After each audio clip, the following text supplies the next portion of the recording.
Mesdames et messieurs, bonsoir. Soyez les bienvenus pour cette nouvelle édition de votre journal de 22 heures. Au sommaire de l'actualité. À la une dans l'actualité nationale, réunion de concertation des candidats de l'UMP où le Premier ministre et le président de la coalition de l'UMP, Abdelkader, a dirigé aujourd'hui une réunion avec les présidents des partis alliés. Toujours dans l'actualité nationale, la signature de contrats de construction de 2 centrales solaires à Tadjoura et à Obok. Et enfin, dans l'actualité internationale, je vous le dis dans le titre, Vladimir Poutine a lancé aujourd'hui une opération militaire en Ukraine. C'était les titres. Merci si vous nous rejoignez. Eh bien, le Premier ministre et président de la coalition UMP, M. Abdelkader Kamel Mohamed, a dirigé aujourd'hui une réunion avec les présidents des partis coalisés, avec l'UMP, à savoir l'UPR, le PSD, le PND et le FRUD. L'objectif premier de cette réunion a été en premier lieu de prendre contact avec les élus de la liste UMP des 3 communes de la capitale et des 5 régions de l'intérieur. Cette réunion a été l'occasion également de tracer la feuille de route de la politique du parti qui est d'être au plus proche de la population et des résidents des quartiers pour recueillir leurs doléances. Il a tenu à les féliciter tous et à encourager les élus de faire preuve de responsabilité en assurant une campagne de proximité dans les quartiers et de sensibiliser les Djiboutiens et Djiboutiennes à leur programme de campagne, mais aussi de concrétiser les promesses et engagements tenus devant les Djiboutiens.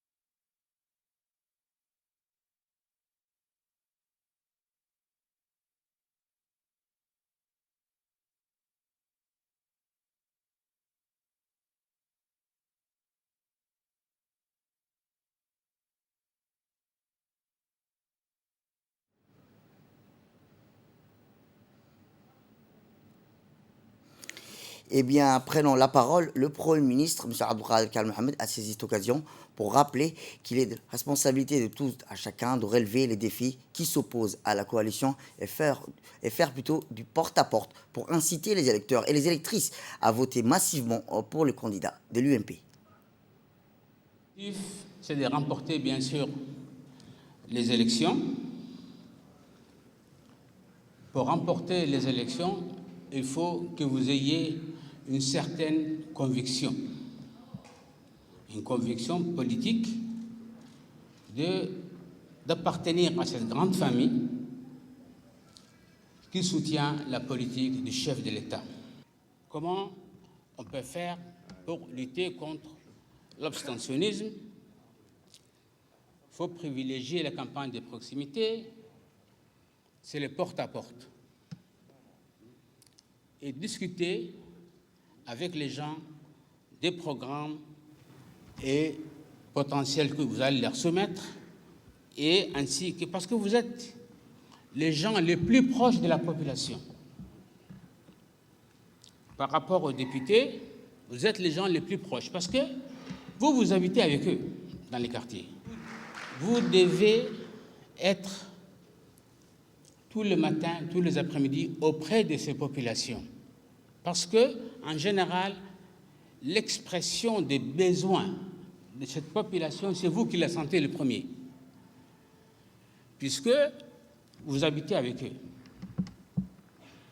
Leurs besoins, c'est le besoin du peuple djiboutien. C'est à vous, chers candidats et candidates, de faire preuve d'une certaine cohérence et ajuster la politique du gouvernement. Eh bien, toujours concernant les élections électorales, le ministre de l'Intérieur, M. Saïd Nour Sana, a reçu aujourd'hui les membres de la commission électorale régionale indépendante fraîchement élus et désignés récemment pour superviser les processus électoraux conformément à l'arrêt présidentiel. La commission électorale régionale indépendante a pour mission de superviser et de contrôler avec impartialité le déroulement des opérations électorales régionales et communales avant, pendant et après prévues en mars. M. Bahnan Ali Medel a été élu président de cette commission électorale régionale indépendante.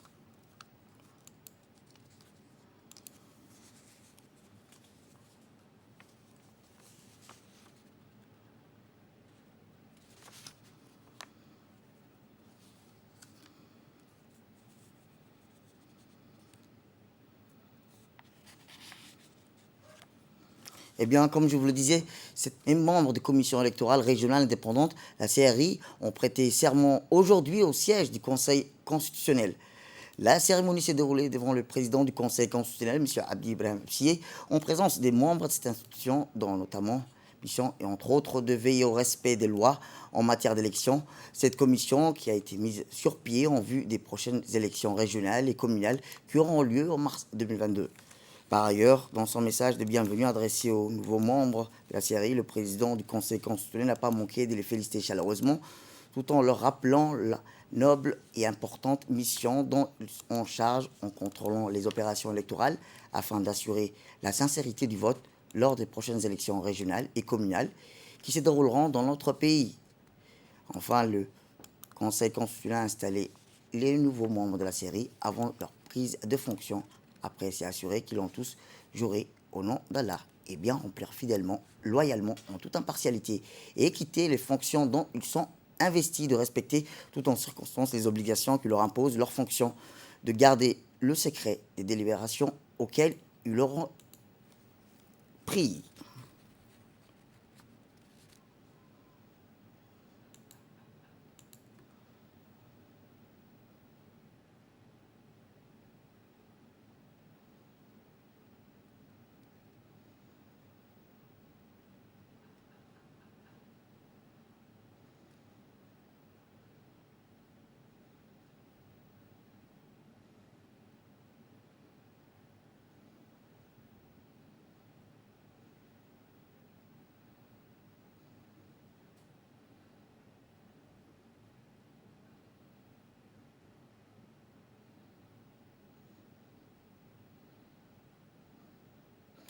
Eh bien, c'est tôt ce matin que les membres de la commission électorale régionale indépendante se sont réunis ce matin au Palais du Peuple afin de choisir le président et les 5 vice-présidents des régions de l'intérieur.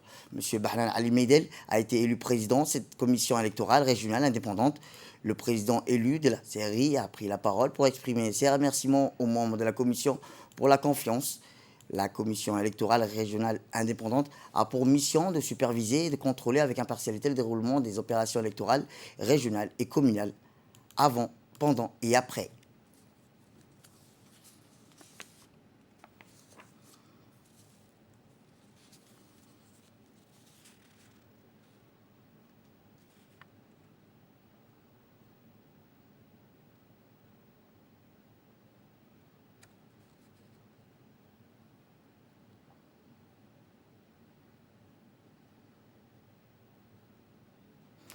Nous restons toujours dans les élections régionales et communales où, dans le cadre de sa mission de régulation, la CNC a tenu dans ses bureaux une importante réunion de travail à laquelle ont participé l'ensemble des médias publics, audiovisuels, numériques et de la presse écrite, ainsi que le représentant des listes en compétition pour les élections régionales et communales du 11 mars prochain. Cette réunion fait suite à des séries d'autres rencontres de visites de terrain organisées séparément et auprès de ces mêmes acteurs. Après des discussions fructueuses, cette réunion a permis des résultats, à savoir la prise de connaissances et de rappels pour certaines lois en vigueur en période. Par la suite, une signature d'une charte déontologique pouvant garantir une couverture médiatique neutre, impartiale, pluraliste a eu lieu. Les représentants en compétition des listes ont proscrit tout acte pouvant compromettre le bon déroulement de la campagne et d'éviter tout propos pouvant porter préjudice à la sauvegarde de la paix civile. Un tirage au sort a été effectué en présence d'un huissier de justice, l'ordre de passage à la télé et à la radio.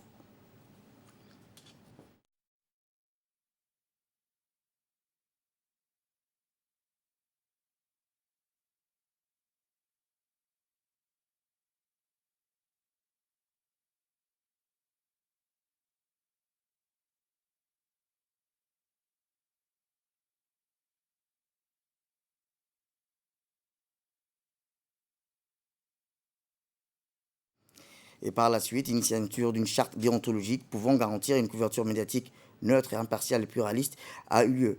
Ainsi, les discussions fructueuses de cette réunion a permis des résultats, à savoir la prise de connaissance et de rappeler, pour certains, lois en vigueur en période.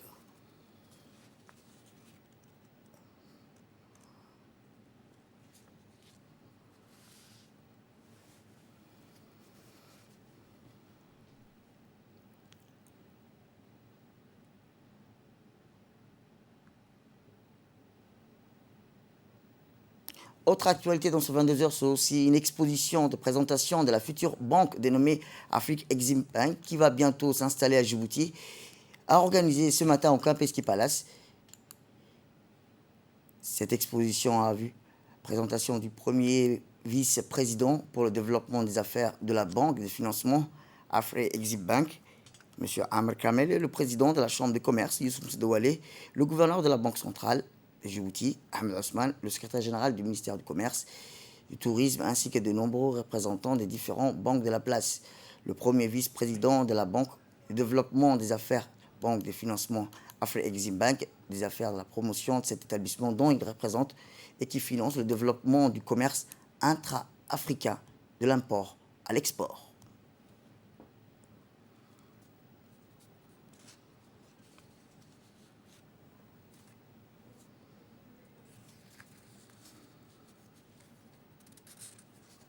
Eh bien, le président de la Chambre de commerce de Djibouti, M. Youssouf Msedouale, s'est réjoui que la dite banque puisse s'installer dans notre pays, bien situé stratégiquement et doté d'infrastructures portuaires et des zones franches qui servent de hub régional. Écoutons-le. S'inscrit dans le cadre de la mission de la Chambre de commerce qui est d'informer, de sensibiliser notre tissu économique national et plus particulièrement les entreprises privées sur les opportunités de marché, de financement, d'appui disponibles en leur faveur. La Banque africaine d'import-export est un acteur majeur du marché financier africain et il nous est paru, dans ce sens, opportun de le mettre en contact à travers cet événement d'aujourd'hui, avec les acteurs économiques parmi les plus influents du pays. Le financement des entreprises est une problématique à l'échelle du continent et notre pays ne déroge pas à cette situation qui se traduit par un accès limité des entreprises, notamment des financements à long terme. Les acteurs financiers djiboutiens s'étaient étoffés au cours des dernières années au concours de l'économie qui connaît une croissance continue. Toutefois, cette hausse du crédit à l'économie est beaucoup plus orientée vers les entités publiques ou parapubliques et qui soutient aussi les projets de long terme pour les infrastructures. Il me paraît donc opportun d'exploiter ou d'explorer toutes les possibilités en faveur d'inverser cette tendance. Et c'est dans ce sens que des réformes importantes du système financier djiboutien sont d'ailleurs en cours. Les gouverneurs de la Banque centrale ici présents, qui nous a fait le plaisir d'être parmi nous, l'évoquerait sans doute dans son intervention. Autre actualité dans ce 22 heures, c'est aussi si le pays mise aujourd'hui principalement sur la géothermie pour enclencher sa transition énergétique, Djibouti n'oublie pas pour autant son immense potentiel solaire. C'est dans ce cadre que le directeur général de l'EDD, M. Jam Ali Guélé, a signé hier un contrat de construction de 2 centrales solaires à Tadjoura et à Obok avec Lozar Energy, représenté par le président Franck Tannery. L'objectif est de permettre de réduire la consommation de fuel dans ces 2 centrales pour pérenniser l'accès à l'énergie aux populations de Tadjoura et de Bok. Et aussi afin de réduire l'empreinte environnementale, de moins polluer grâce à l'énergie solaire. De 2 centrales solaires avec stockage autonome pour les sites de Tadjoura et d'Obok. L'objectif est de permettre de réduire la consommation de fuel dans ces 2 centrales qui sont isolées aujourd'hui pour pérenniser l'accès à l'énergie des populations à Tadjoura et à Obok et aussi au passage, de réduire l'empreinte environnementale, de moins polluer, puisqu'on va utiliser, donc, grâce au solaire, à l'énergie solaire, une autre source d'énergie, et ne plus utiliser le thermique et le gasoil. Et on introduit du coup DD est l'un des pays innovateurs dans la région en développant cette nouvelle technologie pour ici, mais aussi pour la sous-région avec des centrales de relativement grande puissance en la matière. Eh bien, le directeur général de l'électricité de Djibouti, M. Jam Ali Guélé, a rappelé que cette signature de contrat va pérenniser l'accès à l'énergie des populations du Nord. Nous avons finalisé les contrats avec la société Ozar. Ça fait 2 ans que nous avons travaillé pour construire une centrale solaire complète à Tadjoura et une autre centrale solaire complète donc à Obok. La particularité de ces 2 centrales, c'est quand même assez particulier parce qu'à Obok, nous installons en même temps des nouveaux groupes. Nous installons un nouveau site de la centrale solaire avec ces groupes.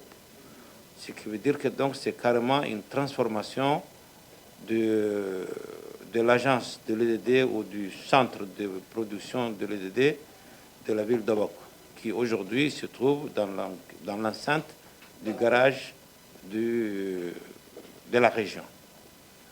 À Tadjoura, c'est différent parce que nous avons déjà réhabilité l'ancienne centrale.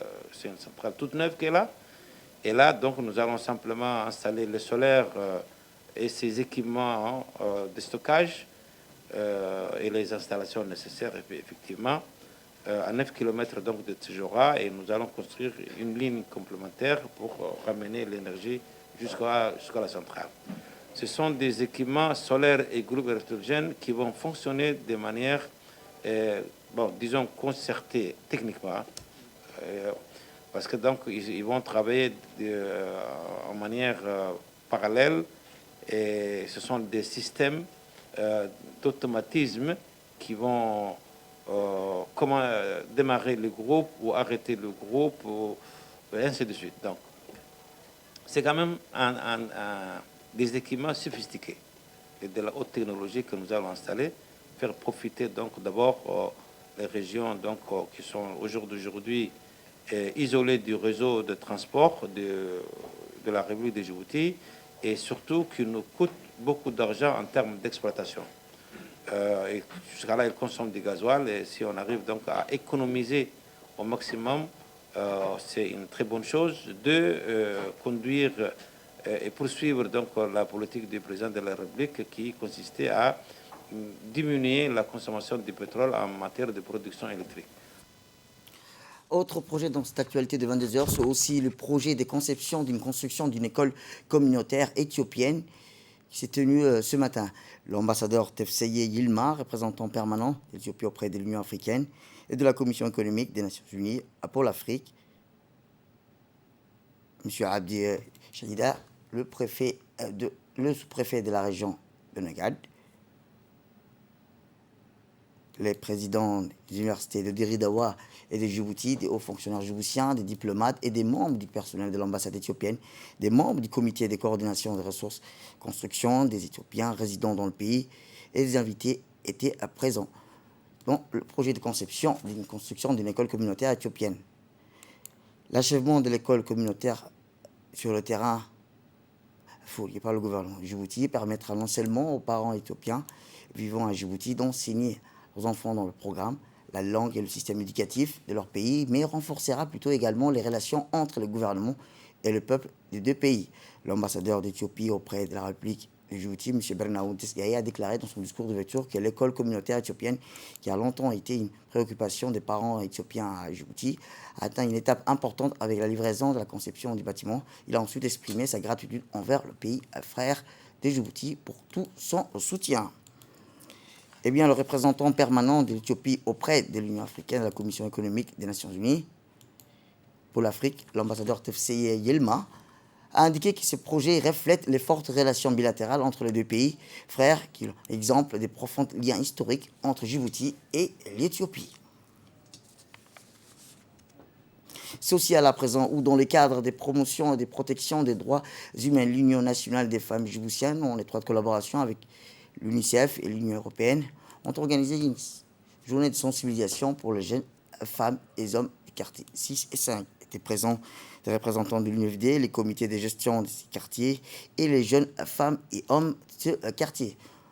En effet, l'objectif de ces rencontres était de sensibiliser sur les comités de gestion de ces quartiers et la population sur la protection de l'enfant et leurs droits. À la fin, des échanges ont eu lieu entre les représentants de l'UNFD et les participants des quartiers afin d'améliorer les droits de l'enfant.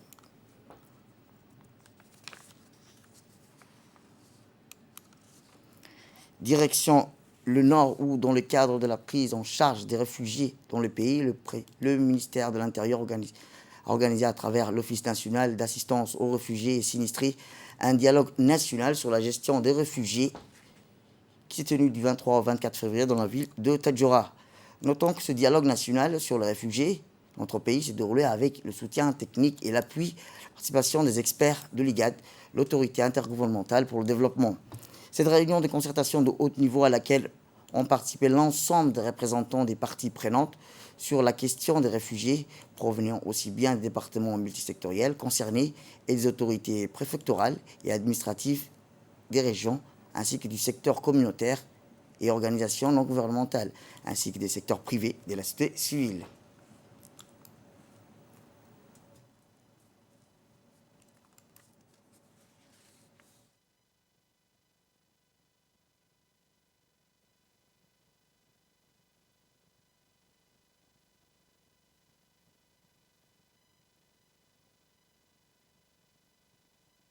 Selon les HCR, les réponses globales au mouvement de population de grande ampleur demeurent inadéquates et sous-financées, laissant les réfugiés face à un avenir incertain. De ce fait, le cadre d'action global pour les réfugiés, dont le développement et la mise en œuvre ont été confiés au HCR, appelle à une intensification du soutien apporté aux réfugiés et aux pays qui les accueillent. À cet effet, Madame, Monsieur le représentant du HCR, je tenais à vous remercier pour le soutien que vous apportez aux réfugiés dans notre pays, à la communauté d'accueil et à toute autre institution travaillant sur ces questions.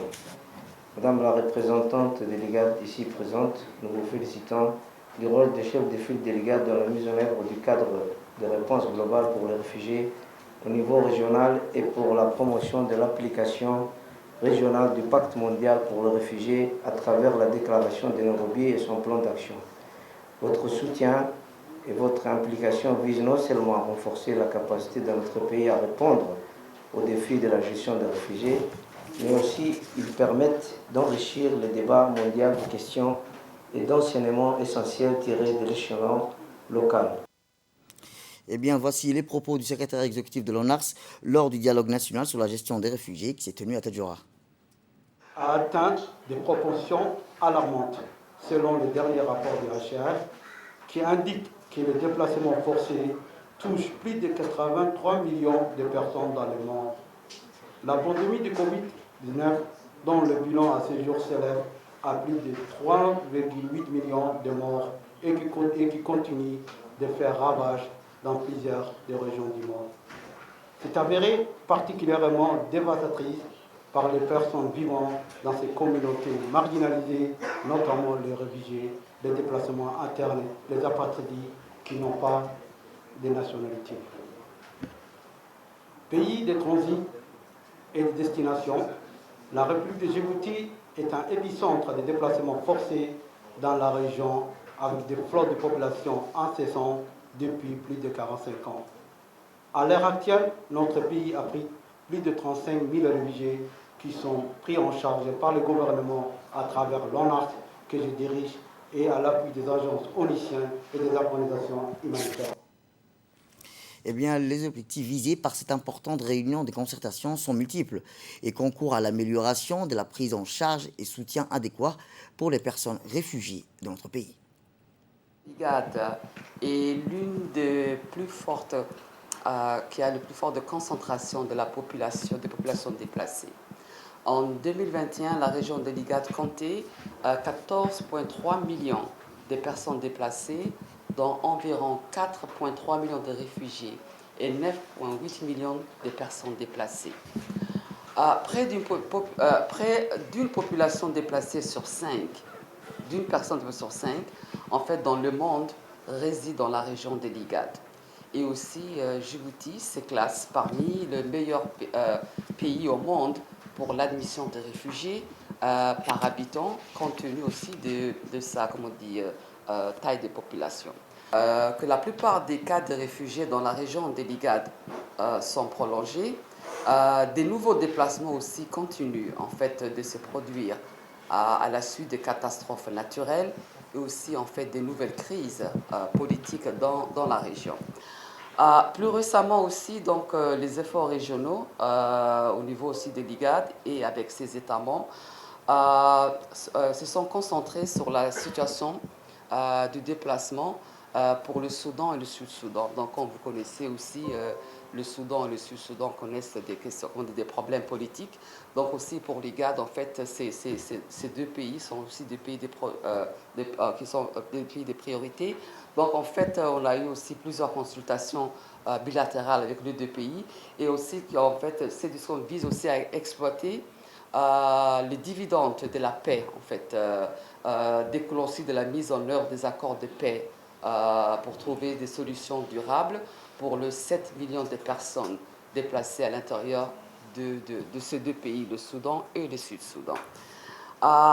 Donc, en conclusion, c'est que l'IGAD prévoit de galvaniser son approche régionale en matière de déplacement forcé en élaborant un cadre régional commun sur la gestion de réfugiés pour des réponses équitables, prévisibles et aussi sensibles au genre dans tous ces États membres. Eh bien, il s'agit là d'un dialogue national inclusif ayant trait à la gestion des personnes réfugiées installées sur le territoire et les identifier et permet d'identifier les goulots d'étranglement et de prendre les mesures adéquates pour accélérer la mise en œuvre des activités. Ce aussi montre l'importance qu'on accorde au niveau du ministère de l'Intérieur à la question des réfugiés, au niveau du ministère de l'Intérieur, mais d'une manière générale, au niveau beaucoup plus global. Notre pays, au fil du temps, est devenu un pays d'accueil, des destinations, mais malheureusement aussi depuis ces dernières années, une vingtaine d'années, un pays de transit par rapport aux migrants qui passent vers Obok. Tout ceci fait que la protection et discuter sur la situation des réfugiés est importante. Et pour vous parler à mon niveau de la commission, du travail de la Commission nationale d'éligibilité, que j'ai l'honneur de présider, elle se compose d'une dizaine de personnes issues des différents ministères sectoriels. Notre travail consiste à accueillir les dossiers de réfugiés. D'abord, le Bureau national établit les dossiers des demandeurs d'asile. Ils viennent s'adresser au niveau du Bureau national d'éligibilité. Ils demandent à être réfugiés à Djibouti. Et donc, il y a un certain nombre d'entretiens qui sont censés faire avec le Bureau national d'éligibilité. Par la suite, les dossiers de ces candidats nous sont transmis et nous, on essaie de voir les raisons de la fuite du pays d'origine. Tout ceci pour vous dire qu'au niveau de Djibouti, il y a bien sûr des mécanismes pour protéger les réfugiés, les décrets dont on vous a parlé, la loi dont on vous a parlé, mais il y a également aussi des projets qui sont développés par les ACR, par l'IGAD, par les DRC, l'NRC, l'INFD, je vois les partenaires des différentes institutions. Et donc tout ça pour, comme on l'a dit, accueillir, encadrer et donner le meilleur séjour à Djibouti. D'ailleurs, comme vous le savez, il y a eu aussi une déclaration de Djibouti sur l'éducation. Notre pays est aussi pionnier en matière d'éducation offerte aux réfugiés. C'est quelque chose qu'il faut noter parce que le curriculum même a été changé en anglais pour qu'ils puissent s'intégrer mieux au retour dans leur pays d'origine. Retour à la capitale où, dans le cadre des préparatifs de la campagne des vaccinations contre la poliomyélite, qui débutera le 27 février prochain, le ministère de la Santé a tenu une séance de formation au profit des 200 agents et mobilisateurs communautaires des 3 communes de la capitale. Organisée du peuple, cette séance de formation sur les techniques de communication a pour objectif d'outiller sur les communautaires en vue d'étrangler une adhésion massive de la population pour la vaccination contre la polio. Rappelons que cette campagne de vaccination anti-polio se déroulera en 2 phases et ciblera tous les enfants de moins de 5 ans, surtout territoire national. Extincter la poliomyélite, depuis plus de 2 décennies, notre pays mène périodiquement des campagnes de vaccination pour maintenir coûte que coûte cet acquis et permettre aux enfants djiboutiens de s'épanouir dans un environnement assaini. Les mobilisateurs communautaires auront la lourde tâche de sensibiliser la population à profiter de la campagne vaccinale pour renforcer les défenses immunitaires de leurs enfants contre le poliovirus. Toujours dans le domaine de la santé, cette fois-ci, c'est au sud que le ministère de la Santé, en collaboration avec la Banque islamique de développement et le Fonds de solidarité islamique de développement, poursuit sa campagne de chirurgie gratuite dans le sud du pays. Après la région d'Ali Sébié, la caravane a séjourné le 20 au 26 février dans la région de Dikil. Installées dans le centre médical chirurgical de Dikil, ces équipes ophtalmologiques du programme national de lutte contre la cécité ont entamé de leur arrivée les activités de chirurgie. Le docteur Issa Abdi Boré et son équipe ont ainsi opéré plus de 150 patients atteints de cataracte au grand soulagement des bénéficiaires. Les autorités de la région n'ont pas manqué de remercier le ministère de la Santé et son partenaire dans la lutte contre la cécité. Rappelons que le cataracte est une infection liée à l'œil qui rend la vision floue, auquel la chirurgie constitue le seul remède. Dans le cadre de la poursuite de la caravane du ministère de la Santé en collaboration avec la Banque islamique de développement, nous sommes à l'étape des Dikil cette semaine où nous avons d'ores et déjà opéré plus d'une centaine de patients. Donc, comme déjà expliqué, c'est dans la lutte contre la cécité et de permettre à nos patients qui sont dans les régions et dans les localités même plus éloignées que la région, de profiter de cette caravane qui passe chaque année pour faire des opérations de la chirurgie de la cataracte afin de lutter contre la cécité.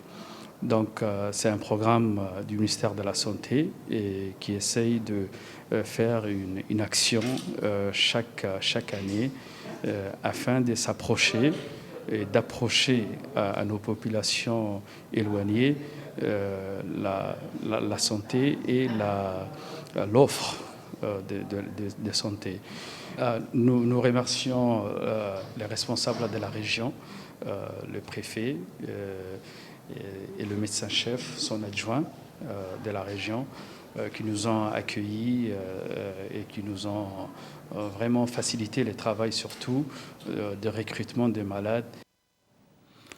Et dans l'actualité internationale, je vous dis dans le titre, le président russe Vladimir Poutine a annoncé aujourd'hui dans la nuit une opération militaire en Ukraine pour défendre les séparatistes de l'Est du pays. Malgré le toll international, les sanctions infligées par l'Occident, peu après ces déclarations surprises du maître du Kremlin, où plusieurs puissantes explosions ont été entendues à Kiev, dans le centre-ville, dans l'Est et à Odessa sur la mer Noire.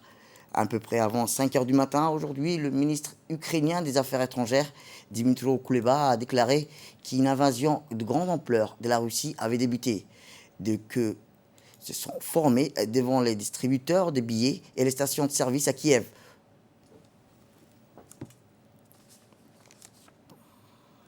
C'est la fin de cette édition. Merci à vous de l'avoir suivi. Restez avec nous pour la suite de nos programmes télévisés et bon week-end à vous.